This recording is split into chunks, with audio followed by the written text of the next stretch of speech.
폭염 속에 전남 동구에서 가축 폐사가 잇따르면서 지난해 여름철 전체 폐사 건수는 이미 넘어섰습니다. 폭염에 장마까지 겹치며 습해진 날씨에 신축 아파트에 입주하는 주민들이 곰팡이 문제로 소가리를 하고 있습니다. 목포 시내버스 운영사인 태원 유진 운수가 불법 정비 혐의로 경찰에 고발됐습니다. 버스 정비를 담당했던 공업사는 폐업했습니다. 전라남도 국립의대 설립 방식 선정을 위한 사흘간의 도민 공청회 일정이 나주에서부터 시작됐습니다. 여러분 안녕하십니까? 목포 MBC 뉴스데스크입니다. 계속되는 폭염에 전남에서 가축 폐사가 잇따르면서 지난해 여름철 전체 피해 건수를 넘어섰습니다. 전라남도에 따르면 지난 6월부터 현재까지 도내 농가에서 폭염으로 폐사한 가축은 10만 2천여 마리로 지난해 여름 석 달여 동안 폭염으로 폐사한 6만 9천여 마리를 이미 넘어섰습니다. 전남도는 올해 폭염특보 시작일이 6월 11일로 지난해보다 일주일가량 빨랐고 7월 평균 기온도 26.6도로 지난해보다 높아 피해도 증가한 것으로 파악했습니다. 폭염에 장마까지 겹치며 습해진 날씨 탓에 신축 아파트에 입주하는 주민들이 곰팡이 문제로 골머리를 앓고 있습니다. 주민들은 시공사의 관리 부실을 호소하며 전면 재시공 등 책임 있는 조치를 요구했지만 돌아온 대답은 곰팡이를 닦아주겠다였습니다. 안준호 기자가 현장 취재했습니다. 선명한 주황빛의 곰팡이가 바닥에 덕지덕지 붙어 있습니다. 습기가 가득한 벽에 검은 곰팡이부터 하얀색과 초록색, 갈색까지 형형색색입니다.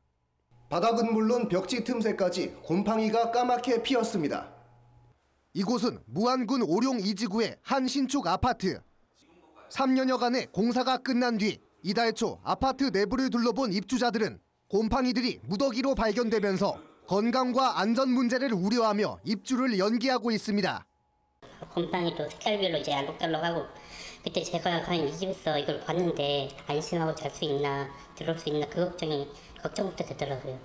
곰팡이균이 또 사람 몸에 옮길 수 있다고 하더라고요. 그래서 사실은 지금 보이는 부분뿐만이 아니고 마루를 뒤집어 본다거나 벽지를 뒤집어 보면 더 심각한 상황일 수 있는데 이 집에는 곰팡이가 피었다는 하자 스티커가 100개 이상 붙어 있습니다.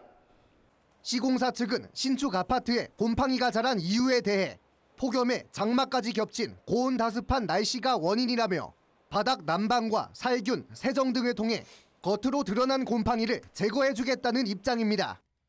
입주민들은 황당해하고 있습니다.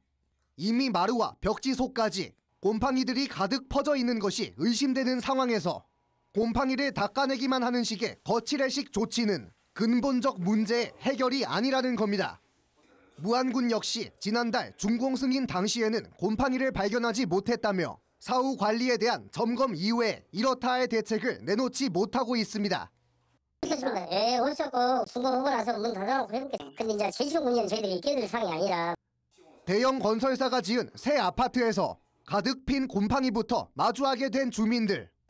올해 들어서만 무안 오룡지구의 신축 아파트 3곳에서 잇따라 하자 논란이 불거진 가운데 시공사와 무안군의 책임 있는 후속 조치가 요구되고 있습니다. 대형 건설사들 말하는 건 다 똑같을 거예요. 시공을 못 해주겠다 아니면 원론적인 입장만 대변을 할 것인데 저희 입주민들은 단합하여 재시공을 꼭 이뤄내겠습니다. MBC 뉴스 안준호입니다. 목포 시내버스 운영사인 태원 유진 운수가 불법 정비 혐의로 경찰에 고발됐습니다. 목포시는 최근 태원 유진 운수가 2.5톤 화물차를 개조해 만든 이동 정비 차량으로 시내버스 차량 점검과 엔진 오일 교환 등 무허가 정비를 한 혐의로 경찰에 고발했습니다. 태원 유진 운수 측은 버스 정비를 담당했던 태원공업사가 지난달 19일 폐업하면서 버스 정비 담당 직원들이 이동하면서 경정비를 맡고 있고 주요 부분은 공업사에 위탁해 수리하고 있다고 해명했습니다. 한편 태원 여객의 지분 50%를 보유한 이모 씨가 운영하던 태원공업사는 지난달 19일 고용노동부와 국세청에 폐업 신고하고 문을 닫았습니다. 김대중 전 대통령 동교동 사저 매각과 관련해 국가 등록 문화재 지정을 촉구하는 지역민의 요구가 높아지고 있습니다. 전남도 의회, 목포시 의회, 더불어민주당 목포시 지역위원회는 오늘 각각 성명을 내고 김대중 전 대통령의 사저 매각을 백지화하고 국가 등록 문화재로 지정할 것을 촉구했습니다. 전남도 의회 등은 성명을 통해 서울 동교동 사저는 김대중 대통령 내외가 1961년부터 2009년 서거 때까지 기거하던 공간으로 격동의 한국 현대사에서 숱한 정치인들과 제야 인사들이 드나들며 민주화를 열었던 역사의 공간이라며 보존 가치가 높다고 강조했습니다. 전라남도 국립의대 설립 방식 선정을 위한 사흘간의 도민 공청회 일정이 나주에서 시작됐습니다. 전라남도는 오늘 오후 나주 동신대학교에서 전남 국립의대 설립 방식 선정을 위한 1차 도민 공청회를 열고 용역사의 주요 안건 설명과 도민 질의응답 등을 진행했습니다. 이 자리에는 용역사와 전라남도 관계자, 도민 등 400여 명이 참석했으며 공청회는 내일은 목포에서, 모레는 순천에서 각각 이어질 예정입니다. 지난달 광주와 전남 지역 평균 열대야 일수가 13.1일로 1973년 관측 이래 7월 중 가장 많은 열대야가 나타나는 것으로 기록됐습니다.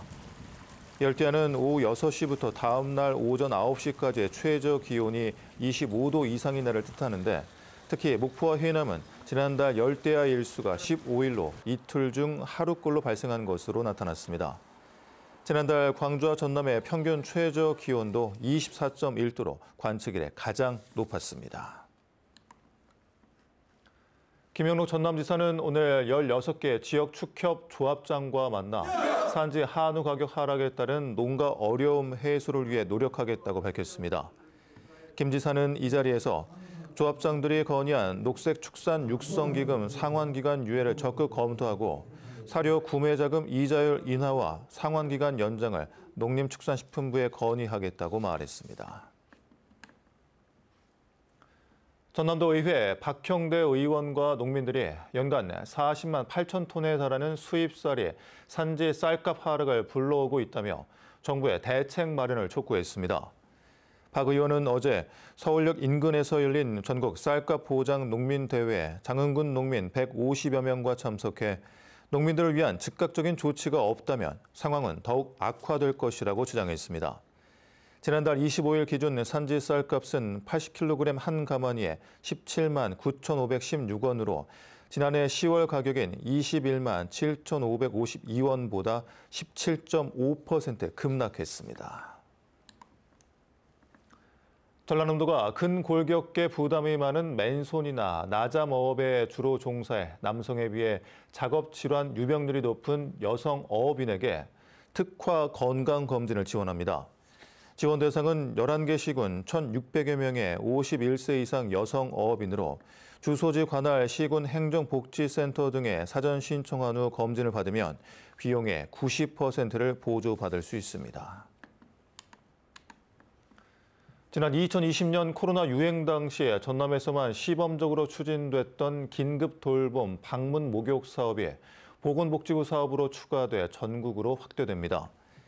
이달부터 전남과 전북 등 4개 지역에서 확대 추진되는 방문 목욕은 읍면동 행정복지센터에 신청하면 자격 확인을 거쳐 요양보호사 2인이 목욕 장비를 갖춘 차량을 이용해 목욕과 주변 정리 등의 서비스를 제공합니다.